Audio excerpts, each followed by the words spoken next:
आज हम होलिका दहन की कहानी सुन रहे हैं। प्राचीन समय में एक हिरण्यकश्यप नाम का राजा था। उसने अपनी कठोर तपस्या से ब्रह्मा जी को राजी कर लिया और ब्रह्मा जी से ये आशीर्वाद पाया कि वो न दिन में मरे न रात में मरे, न घर के भीतर मरे न घर के बाहर मरे। उसे न देवता मार सके न दानव, भूत प्रेत पिशाच उसे कोई भी ना मार सके। उसने इस प्रकार का वरदान प्राप्त कर लिया। अब ये वरदान प्राप्त करके वो अपने आप को भगवान समझने लगा। उसने अपनी प्रजा से कह दिया कि मैं ही भगवान हूँ, मेरी ही पूजा की जाए। उसने विष्णु भगवान की सारी मूर्तियां तुड़वा दी और लोगों पर अत्याचार करने लगा और लोगों से जबरदस्ती करने लगा कि उसकी पूजा की जाए। लेकिन उसका जो पुत्र था प्रहलाद, वो विष्णु जी का परम भक्त था। वह अपने पिता की एक नहीं सुनता था। तो राजा ने उसको सबक सिखाने के लिए तरह तरह के अत्याचार उस पे किए थे।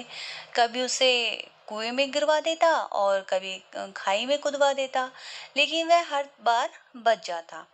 फिर वह अत्यधिक परेशान हो गया और उसने अपनी परेशानी का समाधान खोजने के लिए अपनी बहन होलिका को बुलवाया। तो होलिका ने कहा, भैया आप चिंता मत कीजिए, इसका समाधान मैं कर दूंगी।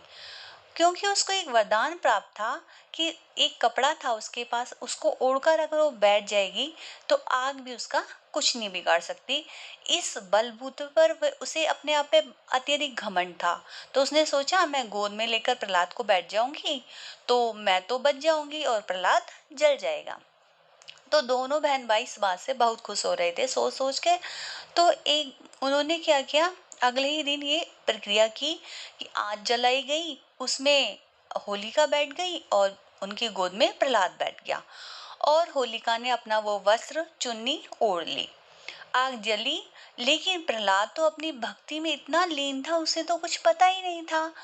तभी भगवान विष्णु ने कृपा करके वह कपड़ा प्रहलाद के सिर पर ला दिया, जिससे प्रहलाद तो बच गया और होलिका जल गई। तो यह त्योहार बुराई पर अच्छाई की जीत के प्रतीक के रूप में मनाया जाता है। इस त्योहार में अपने अहंकार को, अपनी नकारात्मकता को जलाया जाता है। अपने जीवन में सकारात्मकता लाने का प्रयास किया जाता है। अतः आपको ये कहानी अच्छी लगी होगी। सभी को हैप्पी होली।